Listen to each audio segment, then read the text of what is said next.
자, 이번에는 인체의 방어작용에 대해서 알아봅시다.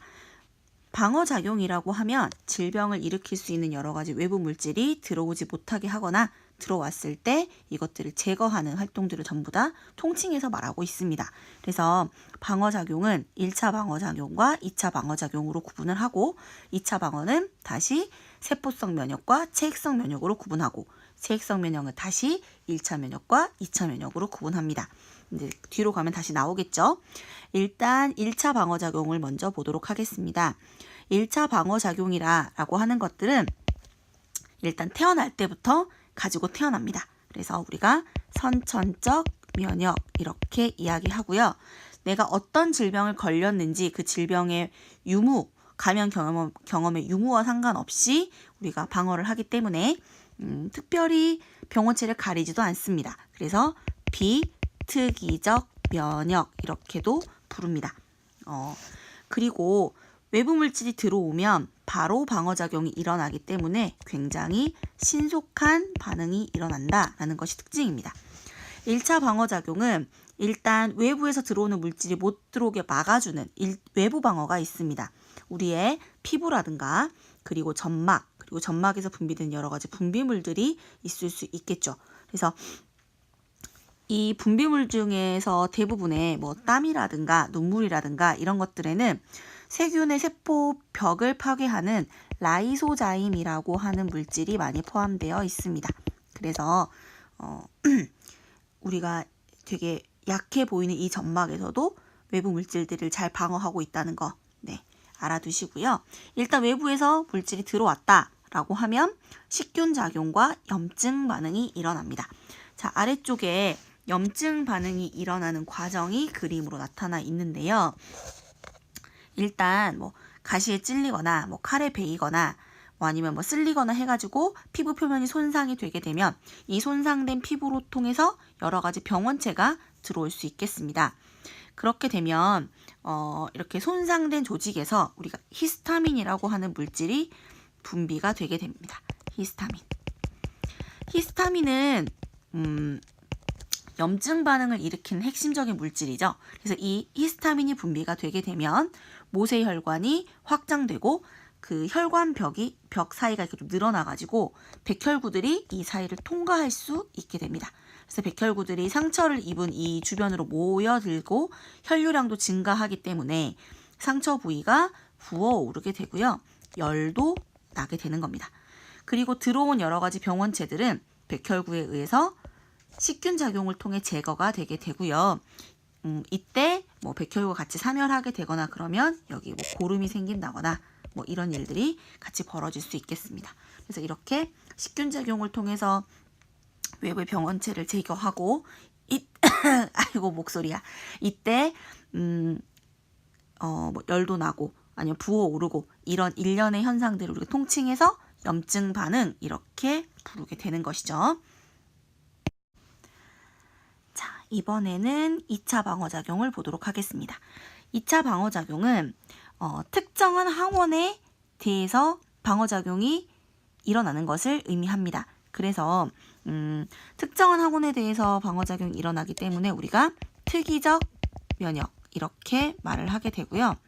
그리고 우리가 어떤 질병에 감염되었었는지 그 감염 유무와 무척 관계가 깊습니다. 그래서 후천적으로 그 질병에 한번 걸렸던 사람들은 이 항원에 대한 면역을 가지고 있겠죠. 그래서 후천적 면역이라고도 부르고요. 그리고 이러한 2차 방어작용은 항원을 인식하고 항체를 만들고 하는데 시간이 좀 걸립니다. 그래서 1차 방어작용에 비해서는 조금 느린 반응이다 이렇게 생각할 수 있겠습니다.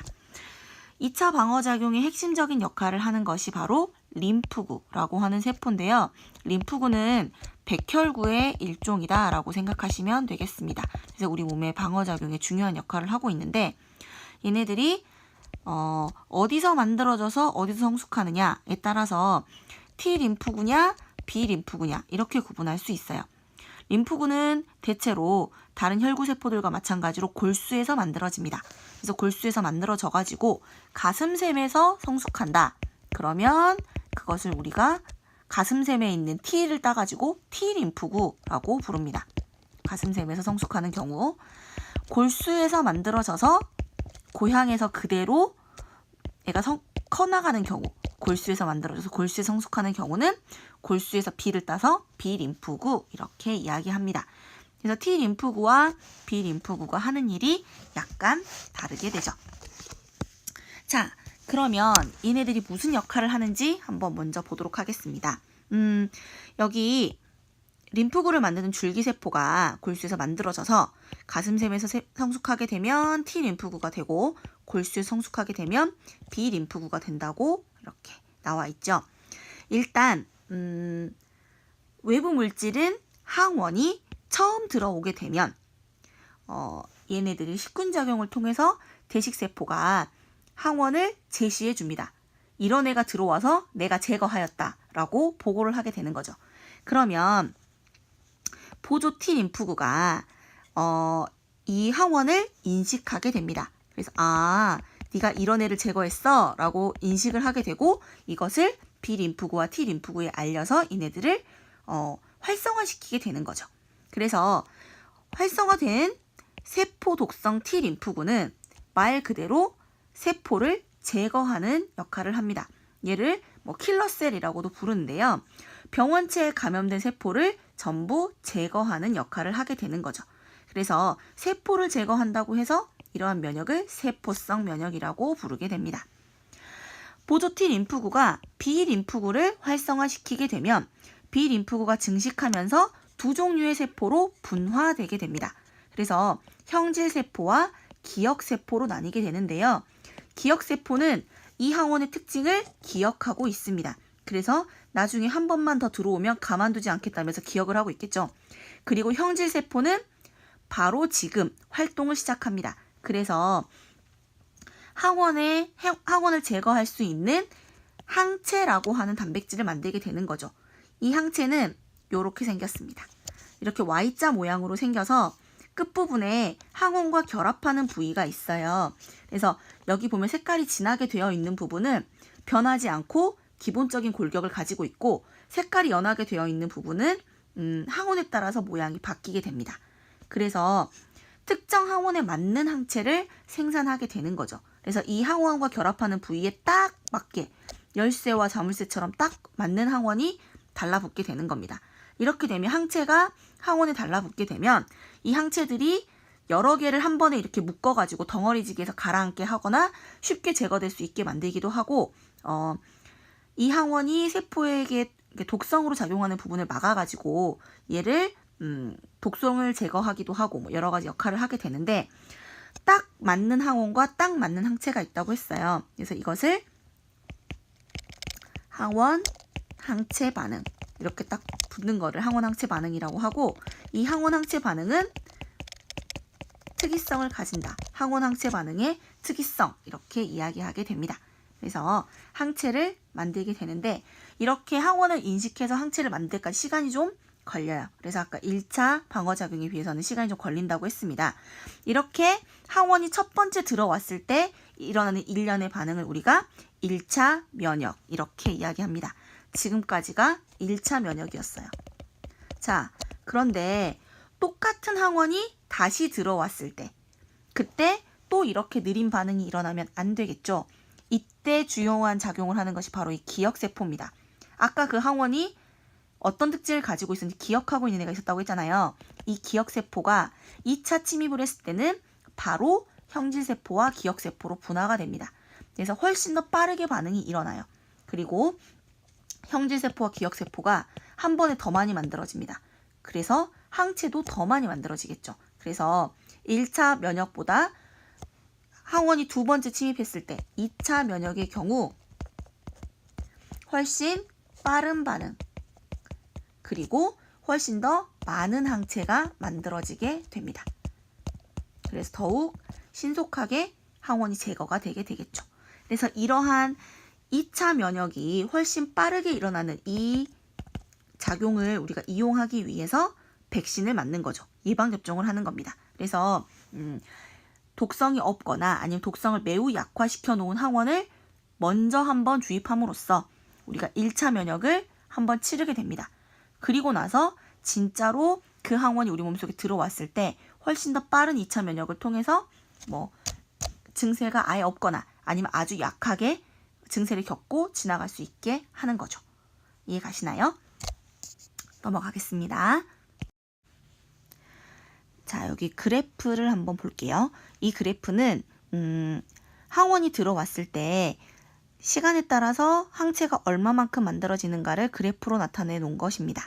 여기에 자, 여기 첫 번째 화살표가 그 항원이 1차 침입한 상태입니다. 처음 들어왔을 때 항체가 만들어지기까지 최대치로 항체가 만들어지기까지 2주가 걸렸네요.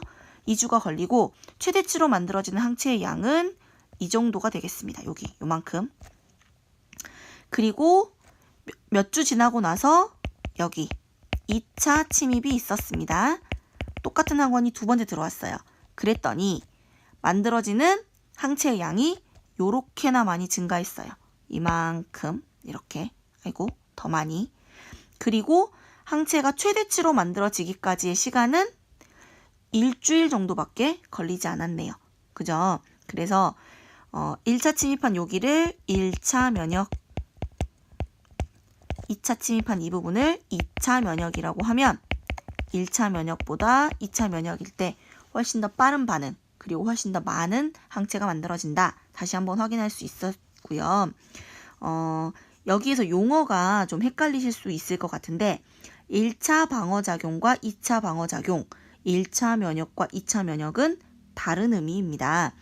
1차 방어작용은 비특이적 면역, 2차 방어작용은 항체를 구분하는 특이적 면역입니다.